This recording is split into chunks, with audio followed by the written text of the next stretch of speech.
o feminismo ligado ao racismo. Ou seja, uma mulher negra tinha duplamente mais problema do que uma mulher, porque ela não só ela lutava com o feminismo, como ela lutava com as questões racistas. Eu saí lendo vários livros da Djamila Ribeiro. Fiquei bem encantada. Então, os relatos, a maior parte, são baseados na história dela e o que ela diz. Né? Então, eu começo dizendo que esse relato é baseado em livros da Djamila, uma filósofa, feminista negra, escritora e acadêmica. E escritora porque, num determinado momento também, além dela escrever esses livros, ela começou a fazer poemas. E eu termino hoje a aula com um poema dela, que é muito bonito. Ela é conhecida no Brasil pelo ativismo negro e que ela iniciou contato com a militância ainda na infância, graças a seu pai, que era um militante comunista, um homem que, mesmo com muito pouco estudo formal, ele era culto, ele gostava de ler. O pai dela era estivador. Não sei se vocês sabem, mas os estivadores são pessoas que trabalham muito, pegam pesado, mas eles têm um nível muito bom, muito alto, eles ganham muito bem. E tem, por exemplo, ele era um estivador na cidade de Santos, então ele tinha um lugar melhor para morar, eles moravam num bairro assim de classe média, eles moravam num prédio onde só tinham brancos, eles eram os únicos negros do primeiro andar. Ela estudava, ela e os irmãos, né, eram 4 filhos, estudavam numa escola, obviamente, que de melhor nível e, obviamente, que muito mais brancos do que negros, e por aí vai. A Djamila, já aos 18 anos, se envolveu com a Casa da Cultura da Mulher Negra, que era uma ONG santista, e ela passou a estudar temas relacionados a gênero e raça. Tereza Nazar, WhatsApp áudio. Tereza, estou dando aula.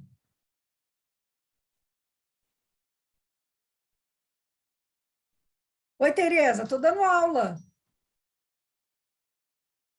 Oi, Tereza. Enlouqueceu a mulher. Ligou sem querer. Ainda por cima liga sem querer. Já entro. Bom, diz ela, quando criança, fui ensinada que a população negra havia sido escrava e ponto, como se não tivesse existido uma vida anterior nas regiões de onde essas pessoas foram tiradas à força. Também me contaram que a princesa Isabel havia sido sua grande redentora. No entanto, essa era a história contada do ponto de vista dos vencedores, como diz Walter Benjamin. O que não me contaram é que o Quilombo dos Palmares, em Alagoas, perdurou por mais de um século e que se organizaram vários levantes como formas de resistência à escravidão, como a Revolta dos Malês, a Revolta da Chibata. Com o tempo, compreendi que a população negra havia sido escravizada, não era escrava. Essa palavra escrava é uma palavra que denota que essa seria uma condição natural, ocultando que esse grupo foi colocado ali pela ação de outrem. O primeiro ponto a entender é que falar sobre racismo no Brasil é, sobretudo, fazer um debate estrutural. É fundamental trazer a perspectiva histórica e começar pela relação entre escravidão e racismo, mapeando suas consequências. Deve-se pensar como esse sistema vem beneficiando economicamente por toda a história a população branca, ao passo que a negra era tratada como mercadoria e não teve acesso a direitos básicos e a distribuição de riquezas. Apesar da Constituição do Império de 1824, por exemplo, determinar que a educação era um direito de todos os cidadãos, a escola estava vetada para as pessoas negras escravizadas. Ex-escravizados não podiam comprar terras, a menos que dispusessem de fortunas. Vários dispositivos legais estabelecidos durante e após a escravidão contribuem para a manutenção da mentalidade Casagrande-Senzala no país.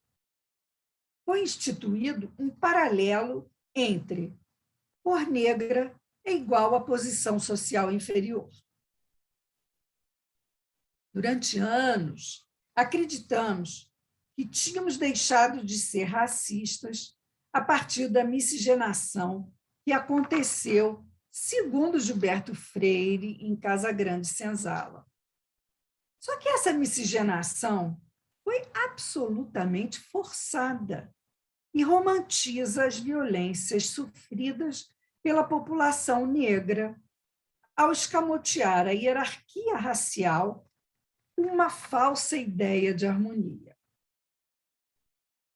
Diz Djamila: me percebi negra na infância, na escola.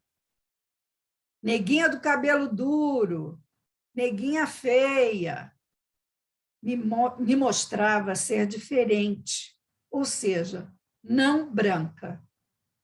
Fui forçada a entender o que era racismo e a querer me adaptar para passar despercebida.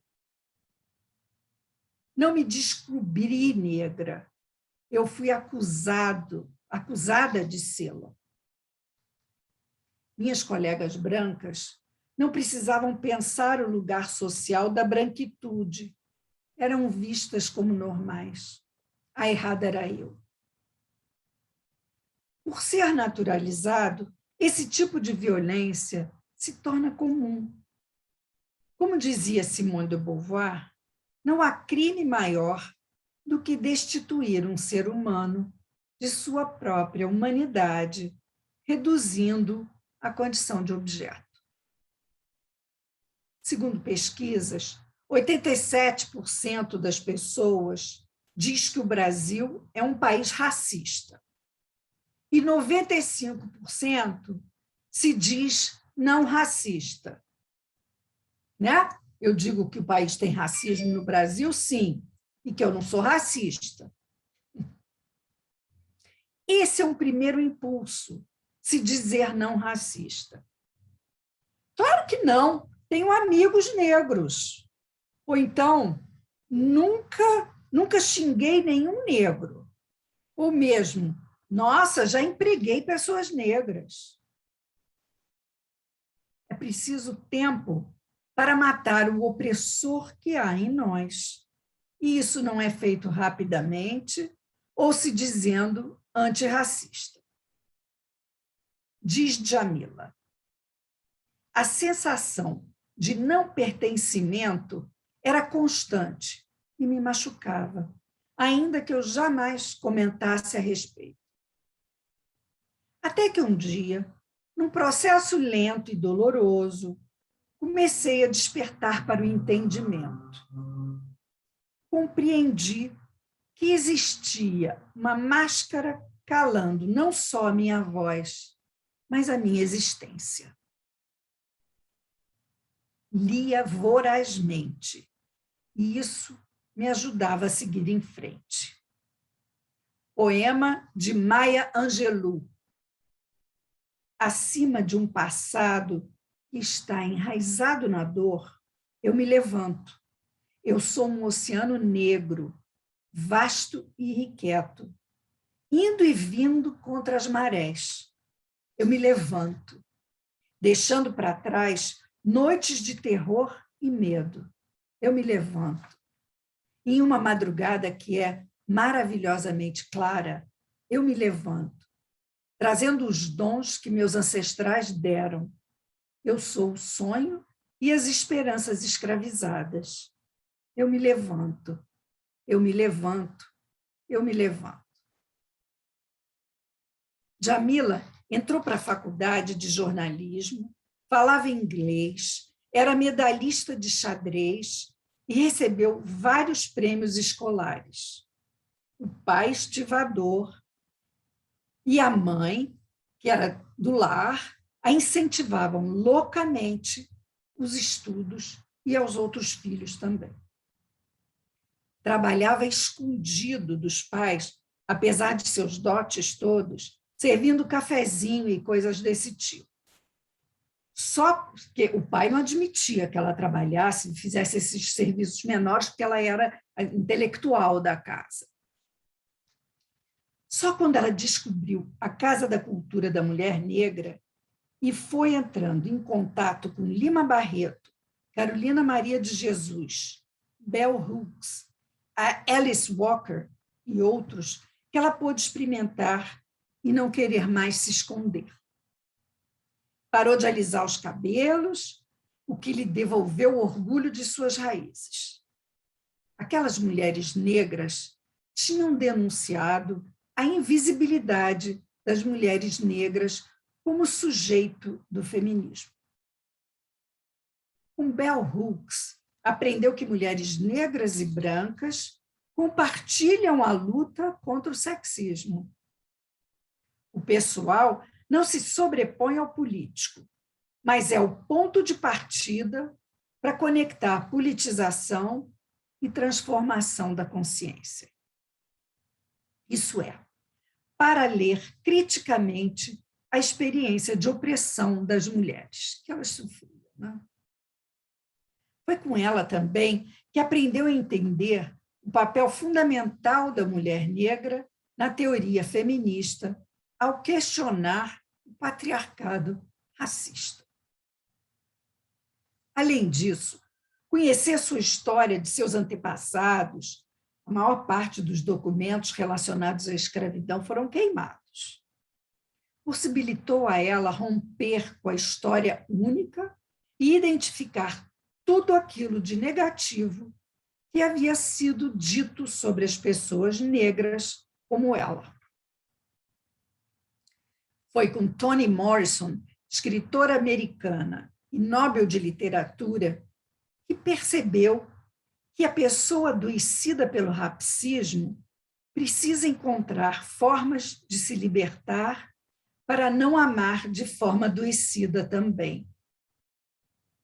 E que viria o momento em que teria coragem de olhar para dentro de si com sinceridade para retirar o mal que fora colocado ali com tanto silenciamento.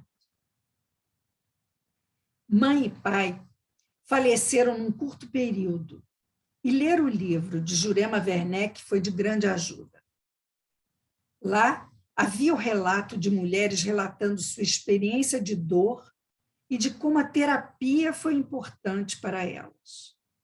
Como precisavam ser fortes, já que o Estado era omisso e que precisavam enfrentar uma realidade violenta. Reconhecer fragilidades, dores e saber pedir ajuda são formas de restituir humanidades negadas.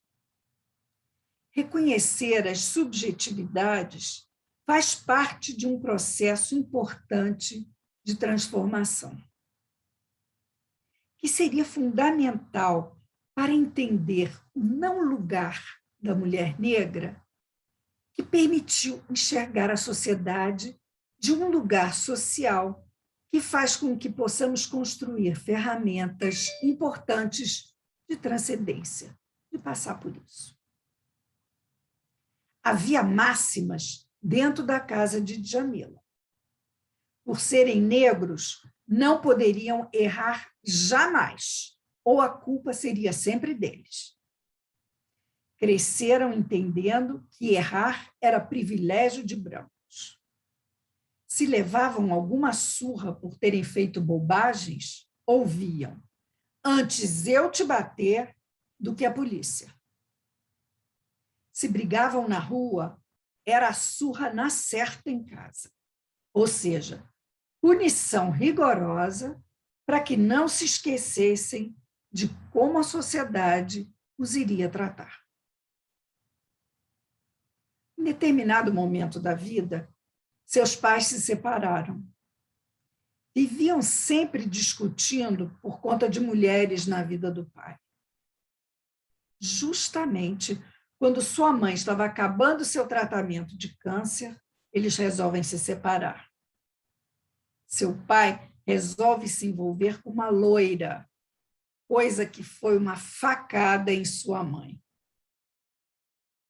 E aí, obviamente, que ele começa a dar menos dinheiro em casa, a aparecer menos em casa e tudo. E aí a Djamila se vê tendo que contribuir com mais do que ela ganhava em aulas que dava. Vai trabalhar numa barraca de pastel, o que deixou a todos humilhados, já que ela era a gênia, o orgulho da família. Os pais morrem, 1 ano de diferença, e ela desaba num choro que, segundo ela, era a primeira vez ela podia chorar sem ninguém pedir que ela parasse. Ninguém para dizer: você precisa ser forte.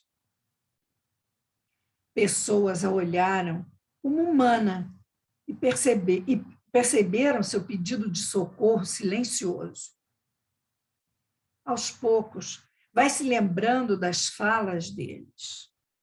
Sua mãe, ao dizer que havia saído de uma escravidão para outra, ao se referir que tinha deixado o trabalho de empregada doméstica em São Paulo para se casar e se tornar dona de casa com 4 filhos. Ao invés de cumprir as ordens do patrão, realizava os desejos de seu pai. A sensação da gratidão pela subalternidade. Na primeira tentativa de libertação, corria o risco de ser taxada de ingrata.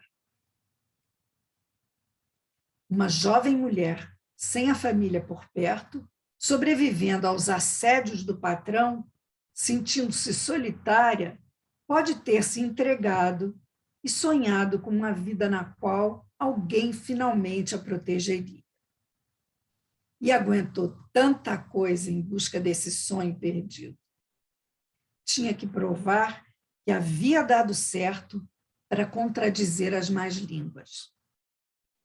Foram várias as vezes que viu a mãe chorando pelas traições do pai. Quando se separaram, ela ficou mais triste ainda.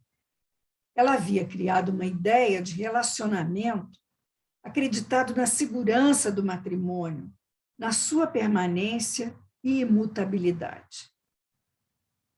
Parecia que brigavam por motivos fúteis, mas nada é trivial quando se trata de um casamento cheio de não ditos e dores. Para ela, Djamila, o fantasma da sexualização esteve presente na maior parte do tempo em sua vida. Garota, com 16 anos, foi quando deu seu primeiro beijo. Por ser sensível, repelia os meninos, mesmo quando eles tentavam colocar a mão medrosa, por não querer deixar que eles abaixassem seu top sem autorização. Queria se sentir respeitada. Como mulher, ela era um produto que tinha como dono outro produto. Como negra, era um subproduto que tinha como dono outro subproduto. Todos tinham direito sobre ela. Sentia-se sem lugar na prateleira. Intuitivamente, tinha uma proteção anti-macho que a afastou de viver péssimas experiências, ou pelo menos evitou várias. A ilusão de um amor a completava. De alguma maneira, seu amor imaginário viria buscá-la em casa para jantar e andaria de mãos dadas com ela, acariciando seus cabelos, antes de a beijar com carinho. Suas amigas loiras estavam sempre com seus namorados, e por mais que também se decepcionassem, sempre tinham alguém para apresentar e fazer companhia nas festas. Uma sensação de vazio a tomava porque queria beijar o garoto legal, e esse nunca aparecia.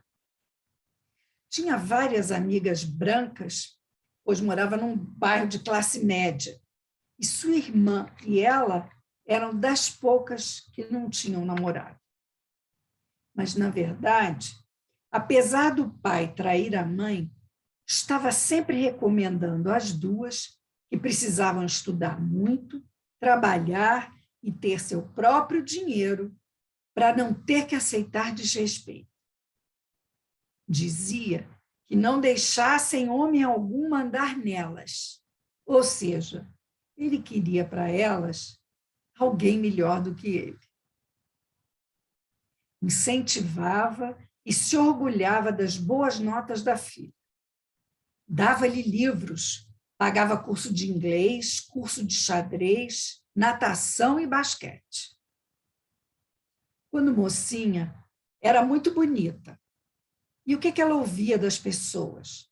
Nossa, quando você crescer, você deve se tornar a mulata do Sargentelli. Era o único destino possível para meninas negras.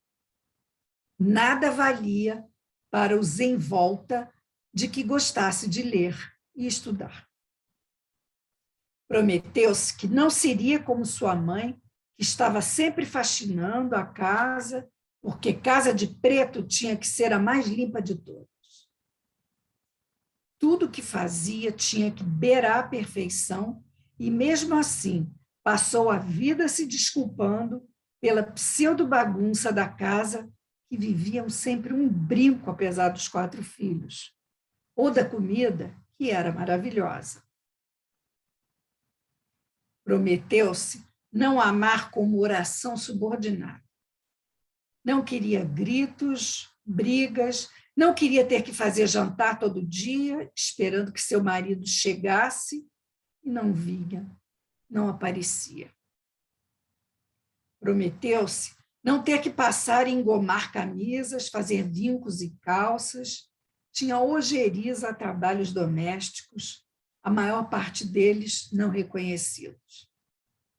Mas prometeu-se que seria uma mãe participante, como era a sua, que a ensinou a enfrentar a vida de cabeça erguida. Apesar de toda a vivência, quando foi se apresentar em Buenos Aires e La Plata pelo seu mestrado, sofreu diversos incômodos. Pessoas passando a mão nos seus cabelos, homens assediando, chamando de brasileira, mulata bonita, daí por diante. No Brasil, o feminismo negro começou a ganhar força no fim dos anos 70, igual o outro feminismo, feminismo branco, digamos assim, né? Sempre lutando para que as mulheres negras fossem sujeitos políticos. As críticas de algumas feministas vêm no sentido de mostrar que o discurso universal é excludente, porque as mulheres são oprimidas de modos diferentes, tornando necessário discutir gênero com recorte de classe e raça, levando em conta as especificidades de cada uma. A universalização da categoria mulheres, tendo em vista a representação política, foi feita como base a mulher branca de classe média. Trabalhar fora, sem autorização do marido, por exemplo, jamais foi uma reivindicação das mulheres negras ou pobres. Como Simone de Beauvoir dizia, que ninguém nasce mulher, torna-se mulher. A divisão sexo-gênero funcionaria como uma espécie de base que funda a política feminista, partindo da ideia de que o sexo é natural e o gênero é socialmente construído e imposto, assumindo, assim, um aspecto de opressão. O movimento feminista precisa ser interseccional, dar voz e representação às especificidades existentes no ser mulher. Se o objetivo é a luta por uma sociedade sem hierarquia de gênero, sofrem outras opressões, como o racismo. E aí eu vou contar para vocês a poesia, que ela foi reconhecida como poeta. Como se criam novas memórias para velhas canções? Queria reorganizar a linha do tempo, alinhar a ordem das canções, sintonizar outras estações, ler diversas partituras, afinar outros violões, compor novos acordes, baixar diferentes melodias, ou talvez devesse aceitar essa sina em desafino. Ele sempre estará preso às velhas canções, na sutil inquietação de cada nota musical, que faz emergir o breve passado das lembranças desgostosas. Só aí, gente.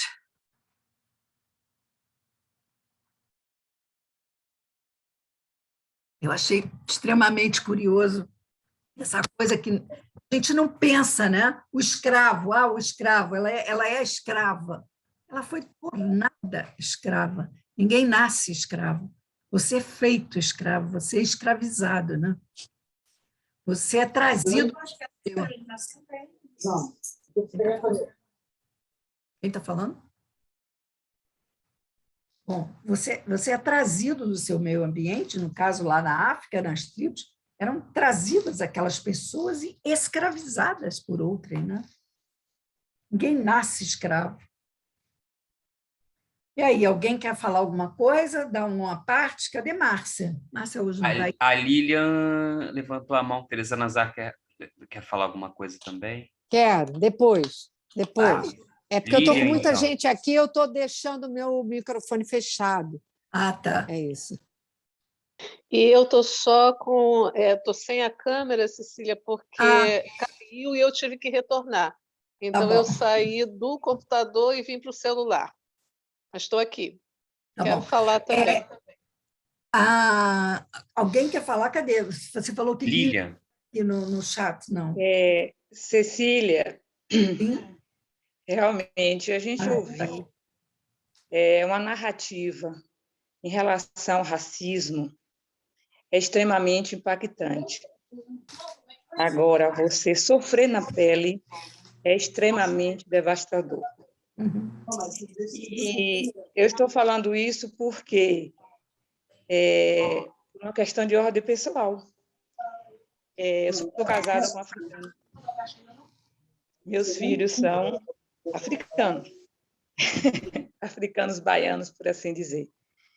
Então, essa questão do racismo, conheço algumas pessoas ligadas a Djamila Ribeiro, a Djamila, e essa questão do racismo estrutural, ela é uma ferida tão violenta, ela é tão perversa, e que é muito, assim, a gente parando para pensar, assim, no momento que a gente está vivendo, o papel da psicanálise em se levantar de uma certa forma para poder questionar essa questão que é muito séria, né? Então, assim, essa colocação que você botou, a maneira como você construiu o seu pensamento, né? Como você colocou essa narrativa, fica bem claro para a gente esse papel do resto, no qual foi colocado o negro. E pensar na mulher que ela é castrada, no pior dos sentidos, a mulher negra, primeiro por ser negra, mulher, e geralmente pobre. Então, se a gente levar isso em consideração, o processo de colonização brasileira, É o processo que foi, na verdade, um processo perverso em todos os sentidos, e a gente, até o presente momento, a gente vive isso de uma maneira bem explícita, né? E não tem como fugir. E para quem sofre o racismo na pele, é aquele ditado que diz assim: quem ofende não sabe o valor da ofensa, só sabe quem recebeu a ofensa. Então, assim, meus filhos foram criados, eu diria assim, numa classe média alta, assim, por assim dizer, né? Estudaram em colégios caros aqui em São Paulo, mas, mesmo assim, sofreram racismo de maneira bem cruel. Então, assim, durante muito tempo se colocado assim, o racismo no Brasil, desrespeito, não existe racismo. Se o negro tiver uma condição econômica melhor, ele passa, não passa, não.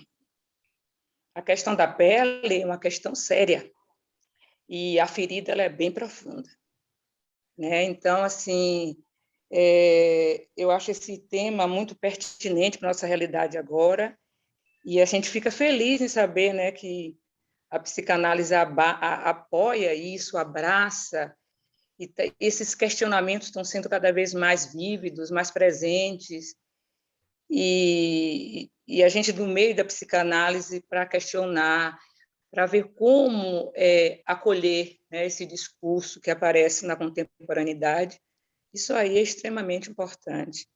E a gente fica feliz com isso, né? Extremamente feliz.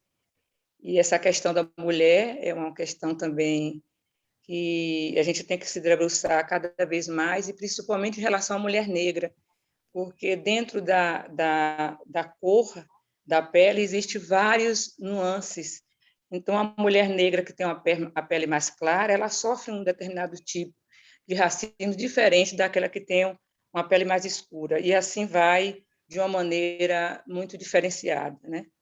Então, assim, eu só tenho que dar parabéns à Escola Lacaniana do Rio de Janeiro. Sou novata como participante, e um tema muito pertinente, muito bem colocado por você, e realmente está de parabéns. Obrigada. Muito obrigada, Aline. Obrigada pelo seu relato, né? O da Djamila, a dor que lhe passou, né? Que lhe passa. Sim. Mas que a psicanálise ajudou ela. No livro fala em terapia, né? Mas as pessoas confundem um pouco psicanálise com terapia. Eu canso de chegar paciente meu aqui, porque você é minha terapeuta. Puta merda. Vamos lá. É isso. Fala, Tereza. Então, primeiro, Cecília, eu queria falar que foi bem interessante o que você trouxe a propósito da questão do racismo, ou seja, dessa intolerância à questão da diferença, porque, na verdade, é um pouco isso que vai permear o que eu vou dizer aqui, né? A intolerância à problemática da diferença, como Freud já tinha colocado lá no Psicologia das Massas, né? No Mal-Estar na Civilização também.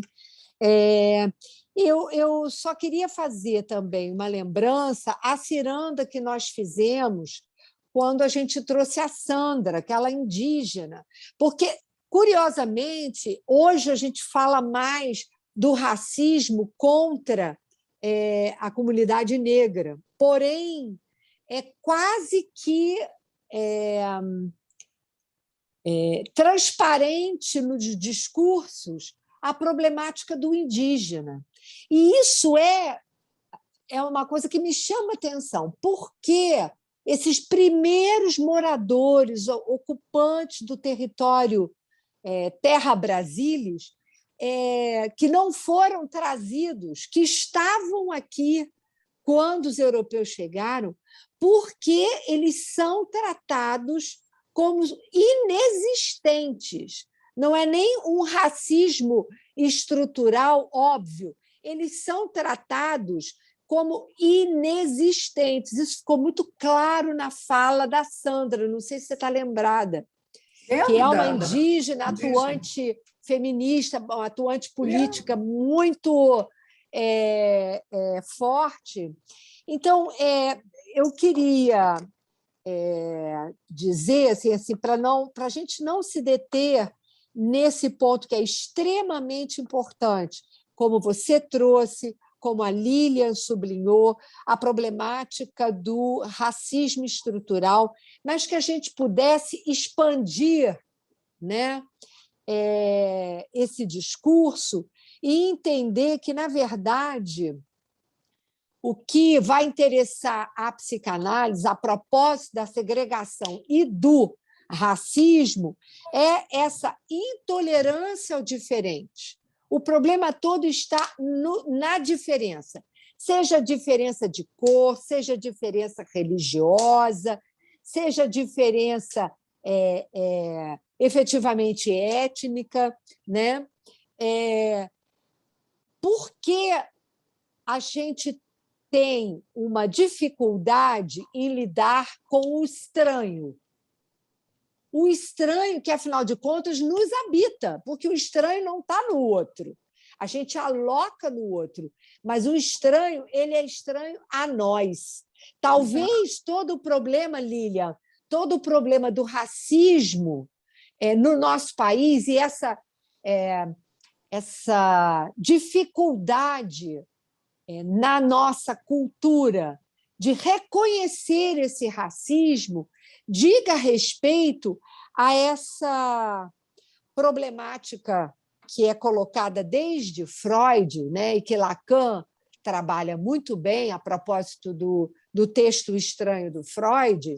Ele vai dizer que o que a gente repele no outro é aquilo que é estranho em nós. E que é a base do que se passou no nazismo e em todas as formas de segregação, né? Que estão presentes, inclusive, hoje.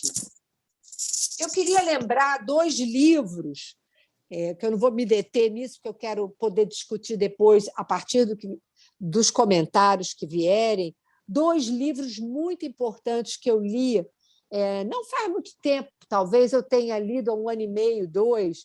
Um é um livro chamado Um Defeito de Cor, da Ana Maria Gonçalves, que é um livro maravilhoso sobre o racismo no Brasil e a sutileza desse racismo.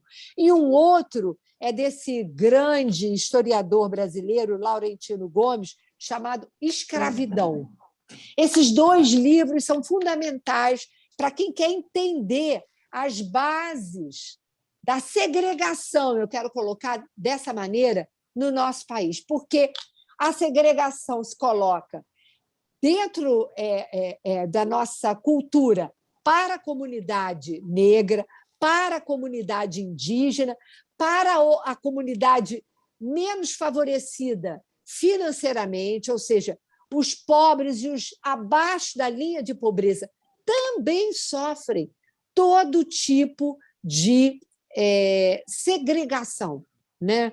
É claro que a gente sabe que a grande maioria desses sujeitos são ou negros ou indígenas. E talvez a gente fale mais dos negros, porque é uma população infinitamente maior, já que os indígenas foram exterminados. Tem que falar isso. A grande população indígena foi exterminada, né? Era isso que eu queria deixar aqui. E os que não foram exterminados se concentraram afastados dos grandes polos, das cidades grandes. Isso, e seguem sendo vilipendiados, porque é o estrangeiro que chega e se aproveita deles, é o fazendeiro que se apropria das terras indígenas. A gente lembra bem a pesquisa que eu fiz e que outros devem ter feito a propósito da colonização e do que foi feito com os indígenas e com os negros, sim, mas, a princípio, com os indígenas. Foi um trabalho sistemático de apagamento dessa população, a começar pelo apagamento das línguas. Exato, era isso que eu ia falar. Olha aqui, mas o que eu acho é que, hoje em dia, na contemporaneidade, pelo menos, a gente está numa luta maior para incluir esses estranhos. Haja visto os movimentos LGBT, todos esses estranhos, né, que são ditos estranhos, há uma tentativa de luta para incluí-los, para trazê-los para a normalização, né, da vida, das pessoas, socialização e tudo mais. Né? Agora, eu me lembrei, você falando dos índios, eu estou me lembrando o que aconteceu nos Estados Unidos, porque nos Estados Unidos eles deram uma exterminada belíssima nos índios deles. Né? Mataram índio até dizer chega. Agora, é uma sociedade branca, entre aspas. Enfim, o que aconteceu no século passado, né? 1900? Eles estavam tão culpados, os brancos, que eles resolveram dar para os índios, tanto os navarros, cá embaixo, do sul dos Estados Unidos, quanto para os cherokees, os não sei o que, lá de cima, eles resolveram dar todas as concessões de jogo para eles. Então, os índios, hoje em dia, estão riquíssimos, estão milionários, e, obviamente, que aparecendo, enfim, é uma coisa... Mas é curioso que você está falando, mas eles estão, como é que se diz, corrompidos pela cultura branca. A grande maioria é alcoólatra. Obesos, a obesidade é uma melancolia sem tamanho, Cecília. Bom, vamos deixar o povo falar. Vamos lá. Isso. Quem é agora? Então, tem uma Coloquei lista lenha aqui, na fogueira. Tá? Só coloquei lenha na fogueira. Tem uma lista aqui, olha. Fernanda Pires, Simone, Márcia, Lilian e Nadir. Fernanda Pires agora. Boa noite. Eu gostaria de parabenizar a Cecília pela contribuição. Principalmente, Cecília, porque eu acho que você foi muito sensível em trazer um relato, né? Um relato de uma mulher negra, porque nós estamos aqui problematizando acerca do sofrimento ou da subjetividade que não perpassa pela nossa vida, né? Enquanto mulheres brancas. Então, o primeiro ponto é te parabenizar por isso. E fazendo assim, eu sou estudante, estou iniciando agora na formação básica em psicanálise, né? Então, ainda sou muito crua ainda acerca da própria teoria psicanalítica. Mas eu já venho venho me engajando nessa formação com muitas demandas, né? E aí, pensando no próprio atendimento, na clínica psicanalítica, da importância da gente pensar acerca da subjetividade dessas pessoas, né? E aí ampliando, conforme a Lilian, acho que foi a Lilian, né, que falou, não sei, quem falou antes de mim, esqueci o nome. Ampliando, não só para a questão dos negros, mas dos indígenas, dessas populações que historicamente foram marginalizadas, né, na Constituição do nosso Estado brasileiro. Porque essas subjetividades foram forjadas por outros caminhos que não aquele cuja psicanálise tanto se debruçou e nasceu, né? Que foi a sociedade burguesa, branca, daquele contexto europeia. no qual... Oi? Europeia. E europeia, exatamente. Então, lógico que, nesse sentido, essas pessoas, né, vão se configurar como esse outro, esse estranho, de fato, porque eles não ocuparam historicamente os lugares de poder, que se trata, na verdade, disso, né? Essas pessoas não estiveram nesses lugares. A própria Djamila, na fala que a Cecília trouxe, pontuou a questão do acolhimento, né? Quem vai me ouvir? Quem vai me ouvir? E hoje, assim, lógico que eu não sou pesquisadora, mas pelo que eu vejo, o próprio atendimento, seja analítico ou psicoterapêutico em geral, essa população ainda é minoria, né? Que consegue ter acesso a esse tipo de atendimento. E daí a importância de a gente pensar alternativas, né, de como o nosso trabalho vai poder atingir essa população, de como nós podemos abrir a nossa prática, a nossa pesquisa, nesse sentido, não só a pesquisa, mas a praxis mesmo, o atendimento a essas pessoas. Né? de que forma a gente pode estar democratizando isso e trazendo essas pessoas para dentro da formação também. Porque, por mais que a gente possa aqui confabular e ler, e se dedicar e pesquisar, como a primeira pessoa que falou, eu esqueci o nome dela, né? Lília. Que declarou negra, ela tem propriedade para falar sobre subjetividade da mulher negra, né? Então, acho que a gente pode aprender muito com essas pessoas. A gente, aliás, não pode aprender, a gente tem que, né? Na medida que a gente se propõe a um trabalho que trata de pessoas, subjetividade, do humano. Então, é só mesmo trazendo essas reflexões para a gente poder pensar as alternativas. Pelo jeito, parece, a Tereza trouxe, né, o sentido que já teve uma fala de uma indígena nos grupos, né? Não, eu posso te dizer até um pouco mais, porque eu e Cecília e Emília, a Escola Lacaniana de Psicanálise, por acaso, e eu coordenei esses trabalhos todos, a gente vem há anos, há décadas, fazendo trabalho de atendimento. Nós fizemos atendimentos aos meninos de rua durante 4 anos, isso gerou uma pesquisa super interessante, que inclusive foi parar na França. Nós fizemos um trabalho com os meninos de rua, onde a grande maioria era uma população realmente negra ou parda. Nós fizemos, durante 8 anos, um outro trabalho de pesquisa junto à primeira vara de infância, adolescência e idosos, na parte de adoção.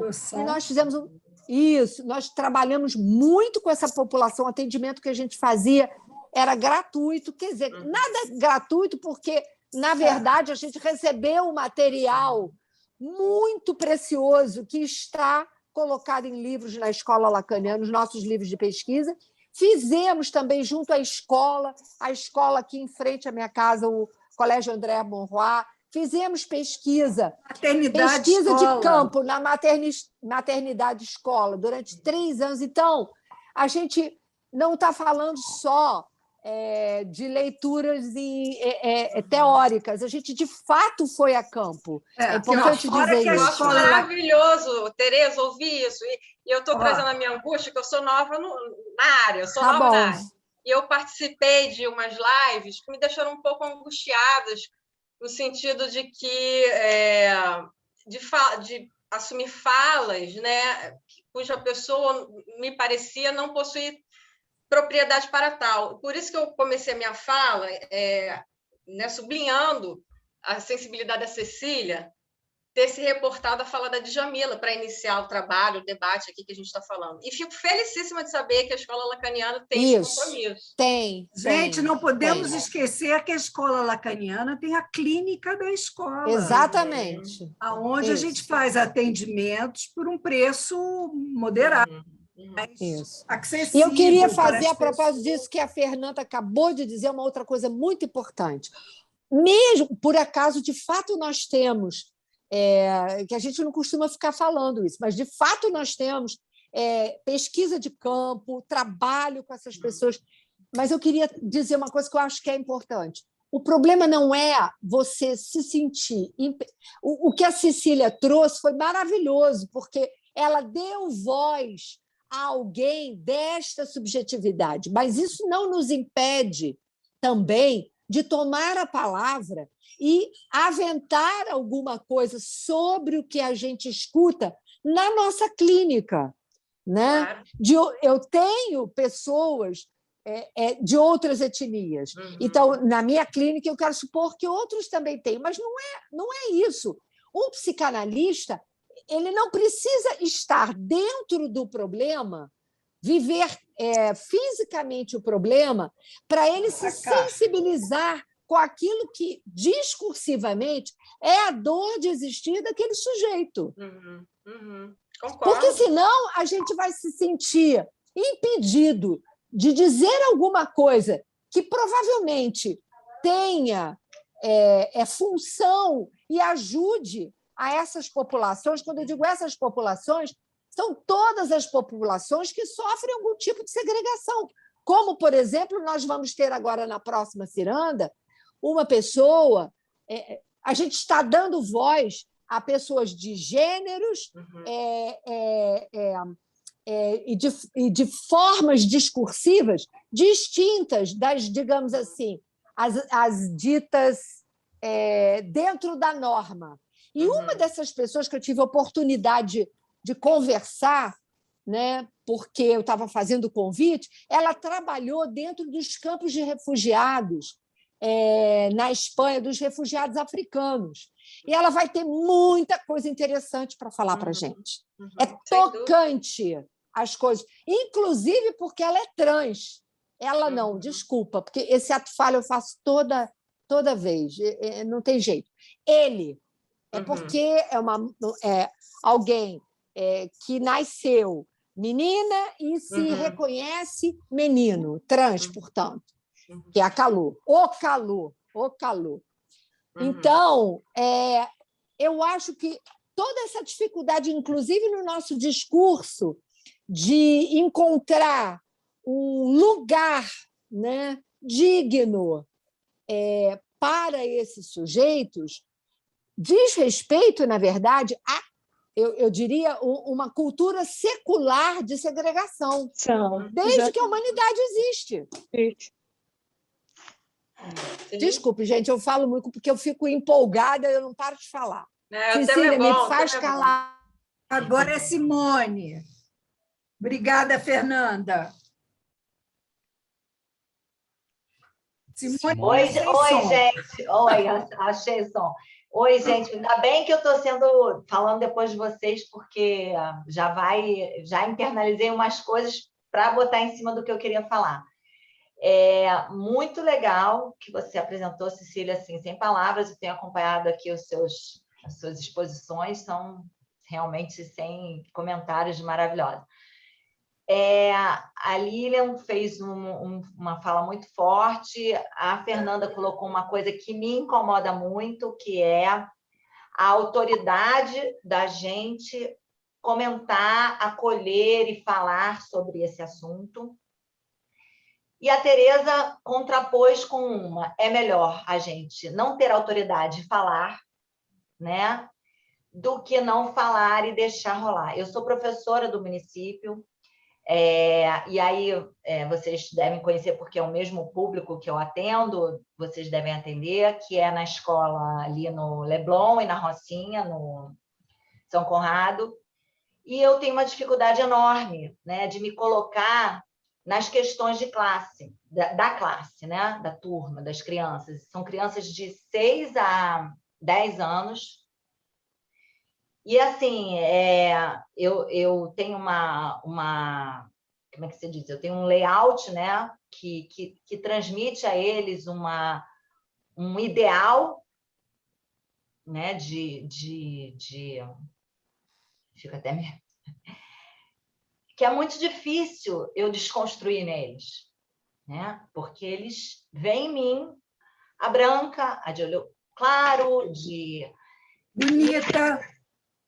Isso, assim, me incomoda demais. E surgem muitas questões na sala de uma criança que é mais clara, menos negra, xingar outra criança mais negra, de macaca. Também uma criança que mora num lugar melhor dentro da Rocinha, xingar uma criança que mora num lugar pior dentro da Rocinha. Então, assim, é uma dificuldade tão grande, né? Eu acho que é tão difícil dar conta disso e, ao mesmo tempo, também querer dar conta, né? Porque a gente não quer ficar inerte, quer interferir. E esse grupo aqui é incrível, porque vocês me ajudam demais. E hoje, especialmente, é muito forte, né? Queria colocar isso. Simone, o que eu posso te dizer é que realmente é difícil e que isso ainda vai continuar por muitos e muitos e muitos anos. Isso não é da noite para o dia. Você vê a quantidade de mulheres que são estupradas, mortas todos os dias. É um número, assim, uma coisa avassaladora, que a gente diz, é inacreditável essa falta de respeito que o homem ainda tem pela mulher. E o racismo, a mesma coisa, o LGBT a mesma coisa, vão continuar matando gay, vão continuar apedrejando o trans. É uma questão de tempo, cultura, educação. Posso pegar o gancho, Cecília, antes que acabe o tempo e eu não consiga? Fala. A fila, hein? Furei a fila. A fila. Nadir furou a fila, mas eu estou aqui. A última, a Márcia, vai lá, Márcia, depois eu falo. É que eu ia só pegar esse ganchinho que a Cecília falou, que não é da noite. Você tem alguma coisa de bom para falar para a Simone, que tranquilize ela em relação às crianças? Assim, eu acho que é complicado, porque isso sempre foi assim. É desde Platão que eu ia falar. Platão começou com essa merda. Desculpa se tem alguém que gosta de Platão. Eu gostava, não gosto mais. Assim, tem umas coisas legais e tudo, mas foi Platão que começou com esse negócio, porque ele começou com aquele ideias abstratas de pureza, beleza, aí colocou depois o cristianismo, que é um pós-platonismo, aí colocou o homem branco como o mais próximo do ideal divino, a história da razão, do logos, do patriarcado. E aí se usou tudo isso para exterminar. Na época da Grécia, na polis, cidadãos mulheres não eram consideradas, escravos também não eram considerados. As mulheres eram assim, tipo raspa do tacho, assim, era coisa assim, era resto mesmo. Então, não é uma coisa que é de hoje. Platão tem quanto tempo? Pois é. Nós estamos em 2020 e isso vem até de antes de Cristo. De Cristo, é isso que eu estou falando. Então, de repente, 50 anos para tentar mudar, 50 anos é um pico no oceano. Está valendo. Pois agora... é, mas essas vozes que estão cada vez ficando mais fortes vão impedindo que se cale esse horror.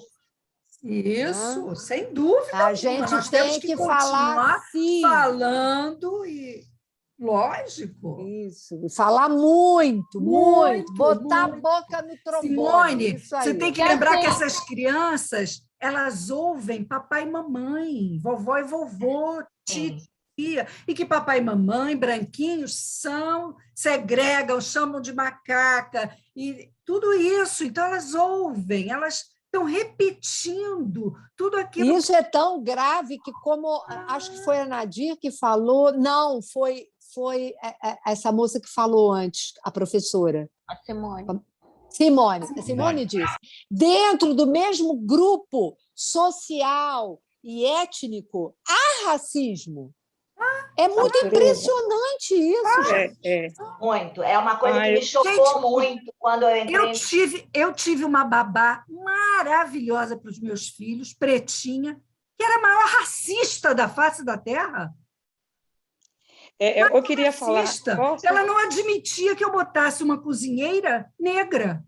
Eu dizia, cara, negra. Mas eu negro posso falar? Negro, assim, estava chocada. Posso? Eu não sei... Vocês estão me ouvindo? Estamos. Eu queria falar, posso? É Lília agora, né? Eu já não sei mais aonde que eu estou. Tudo bem. Olha só, gente. Pela ordem aqui, Lilian seria a última. Seria a Márcia, depois a Lília. Tudo bem. Tudo bem. Então deixa a Lília fechar, porque realmente o que ela trouxe também me impactou assim, muito. E todas as falas hoje, né? E teu texto também, Cecília, que ajuda também a ir pensando. Eu quero falar aqui do meu incômodo, né? Porque eu acho que tem a ver com a minha pesquisa, que não chega a ser um incômodo. Na verdade, eu estou aqui tentando colocar isso também para a gente pensar. Interessante isso, que nessa coisa de cavar o lugar, né?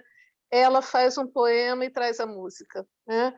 Eu acho que não é à toa que isso se dá, e eu fico pensando assim, se de repente há uma mediação aí, porque isso pode ser usado para o bem ou para o mal, né? A gente sabe que o uso, enfim. Mas pegando um pouco essa questão das diferenças, né? Do olhar à diferença, dessa dificuldade de ver o diferente, no que será, fiquei pensando, né? Que a música pode eu não sei, a palavra que me vem é mediador, né? Mas não sei. Como que a gente poderia pensar, porque tem a materialidade do som, tem o real, né? Tem algo aí da música que escuta a gente, então como é que isso se daria, né?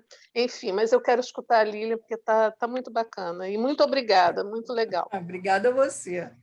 Fala, Ai, Lília. gente, provoquei demais. Nunca é Mas, assim, demais. Foi muito é o bom, seguinte, continue provocando. terminou sendo um testemunho, é aquela história, o real, a gente não tem controle sobre ele mesmo, né? E a palavra não dá conta de tudo. Então, de repente, a gente pensa que já está e aparece. Mas tudo bem, eu queria falar em relação às falas de Teresa, porque é um ponto de equilíbrio muito importante. Quando Teresa fala a questão do indígena, eu ia até abordar isso, porque eu também tenho descendência indígena, por parte de mãe. E quando ela fala que, na verdade, há uma invisibilidade por parte dos índios, porque eles foram realmente exterminados. Em relação à psicanálise, olha aí o extermínio onde se deu primeiramente, através da linguagem, da língua. Então, a forma talvez mais perversa, talvez mais devastadora de destruir uma etnia é justamente destruindo a língua. Porque aí Porque não tem você como destrói a falar, né? tradição, a cultura, a transmissão, você deixa o sujeito desenraizado. Desenraizado. E só pensar que aqui no Brasil, se eu não estou enganada, eu acho que devo estar, eram 4 milhões de índios ou 10 milhões de índios, não sei, no início da colonização. Mais, 12 milhões Muito mais. de indígenas. 2 milhões de 12 milhões de indígenas. 12 milhões era, então. E isso aí foi totalmente exterminado. Em relação, Teresa falou também em relação a essa questão da posição do analista, que eu diria assim, fazer um link com a questão do lugar de fala, que o analista não pode se colocar num lugar que ele tem que receber, mas também ele tem que ter uma certa liberdade para poder ele colocar e poder agir dentro do set analítico. Isso é muito importante, porque o processo de colonização não se deu só de um lado, ele se deu como um todo. O branco Sim. também é vítima nesse sentido, porque o branco, quando acho que foi me esqueci o nome dela que apresentou, que ela falou assim que teve uma empregada Cecília. que ela sentia assim, Cecília. estranho Cecília. o fato de não querer aderir à presença de uma outra, como se diz, funcionária negra também. Negra. Mas isso é comum, porque o processo de colonização, Franz Fanon falava isso, e a Harari, nos livros deles, toca isso de uma maneira muito veemente. O processo colonizador, ele destrói essa capacidade. Então, o negro, ele se embranquece, porque isso já é uma tática mesmo. Exatamente. Porque é uma relação de poder. Então, na verdade, é aquela relação que Hegel fala do senhor e do escravo. O escravo, no final, ele quer estar no lugar do amo. Sim, sim. Né? Então, Exatamente. o branco, na identificação, verdade, sim. ele internaliza isso, ele não se dá conta, assim como o negro também. Por isso que, dentro de uma própria etnia, de um grupo étnico, tem um que é contra o outro. E aí a gente leva, essa colocação de Teresa foi muito boa em relação ao estranho, e eu vou voltar a Freud, talvez, se eu estiver errada, me corrija, Teresa, em relação ao narcisismo das pequenas diferenças. Nós não respeitamos a diferença do outro. O ser humano tem uma dificuldade que eu acho que a psicanálise entra de forma veemente e tem dados para poder fundamentar isso, que é da ordem do psiquismo, que aí teve uma pessoa que colocou que desde a época dos gregos, porque os gregos escravizavam os brancos, os escravos antigamente eram os brancos. Então, essa questão de não suportar o estranho que está dentro de mim, eu tenho que projetar isso para fora, para o outro. Exatamente. Agora, na verdade, os negros, assim como foi escolhido, porque existia nessa questão em relação à parte, vem do feudalismo, depois do capitalismo selvagem e tudo mais, a relação do poder. Então, a gente vê que, na verdade, eu destruo os índios porque eles eram detentores das terras, do bem material, do capital principal. Então, é uma relação de poder. Então, na verdade, essas mazelas todas, no fundo, tem relação com lutas de classe, no meu ponto de vista, tem relação do poder, e que vai minando todas as estruturas. Então, na verdade, assim, o branco, né, na verdade, ele também é uma vítima do racismo, se a gente parar, pensar em vítima entre aspas, eu não gosto de passar a palavra, nem pensar no negro como vítima, mas ele sofre as consequências desse processo, então o processo é demorado, vai levar muitos anos para que isso ocorra. Agora, também aquela história, a psicanálise é bonito, porque a Teresa colocou o papel da escola lacaniana, que tem feito um trabalho social dessa ordem, dessa dimensão, assim como outros fóruns, outras escolas também no Brasil, e a gente tem que reconhecer isso, mas também temos que reconhecer os primórdios da psicanálise aqui no Brasil, aonde a primeira mulher que frequentou um divã era uma nazista. negra e foi terrivelmente desrespeitada. Foi. Ela sofreu muito. É verdade. Então, verdade. isso a gente tem que colocar. Nós falamos dela com um colega nosso que trouxe ela para um comentário. Exatamente. Ela era uma socióloga, ela foi devastada. Então, assim, esse momento é um momento vívido, é um momento rico e é um momento doloroso, mas que vai demorar muito tempo, mas o importante é que estejamos todos juntos, né? Brancos e negros, e de todas as classes, de todas as etnias, porque não existe transformação sem o outro. E é isso que eu acho que na psicanálise lacaniana, Lacan fala.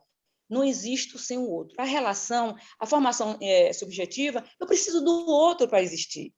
Então, o negro não pode, como se diz, colocar a parte o branco e, por outro lado, o branco também. Ou seja, porque senão você provoca um racismo às avessas. E isso não resolve o problema. E não resolve o problema. Né? Então, a gente tem que realmente ter um debate profundo, acolhendo a todos, mas tendo isso aí. A história, eu acho que quando a gente começa a analisar a história, a filosofia, ter bases filosóficas, históricas, sociológicas, a gente vai compondo esse quebra-cabeça e a gente vai tendo um esclarecimento melhor. Sim. E aí a gente pode, dentro do nosso atendimento no set analítico, tanto na psicanálise de intenção como de extensão, poder exercer um papel com mais coerência, com mais, como se diz assim, com mais empatia, e não errar como se errou no passado, mas também tudo isso faz parte de um processo. Né? Então, eu acho isso que realmente foi um debate super rico, e eu não vou me Lília, desculpar. por que você não aparece para nós conhecermos você para além da sua voz? Ela apareceu e apagou. Peraí, eu esqueci aqui. Eu tirei aqui, mas vou botar. Apareceu? Não. Você está em Salvador, Lília? Não, eu estou aqui... São Paulo. Mas com essa... Aqui, com esse sotaque inconfundível. Eu sou baiana, de ascendência portuguesa, por parte de mãe, mistura e pai... vó índia, marido africano, filhos baianos, africanos, porque tem uma típica brasileira. Uma brasileira. Uma miscigenação de raiz. Então, assim... Ele estava na aula sábado, não estava na aula sábado? Estava. Então, assim, a minha fala foi assim, uma ilustração, na verdade. Eu queria dar mais uma cor ao que a pessoa apresentou. Né? E terminou sendo testemunho, mas saiu, por assim. Mas ótimo. O que eu queria... Muito bom. É que eu fico feliz em saber, porque a gente está vendo isso, a psicanálise, em várias outras escolas, em outras frentes. Isso está vindo a público, e todo mundo está se deparando com isso, debatendo, trabalhos maravilhosos estão sendo feitos, entendeu? Então, acho que o importante é isso, é que a gente não perca a mão e continue nesse ritmo. Isso aí. Então, eu só tenho que agradecer. Da próxima vez, fazendo o papel da mediação, viu, Teresa? Você consegue fazer o papel do mediador de forma exemplar. É verdade. Obrigada. É verdade. Obrigada. Da próxima vez eu vou voltar ao feminicídio, porque eu ando muito incomodada com o feminicídio. Aham, isso aí. Então, Bom. beijo. Muito obrigada. Até a próxima. Obrigada. Bye, bye, gente. Muito bom. Beijo. Obrigada, muito bom. Tchau. Boa noite. Sextou, Boa gente. Boa noite.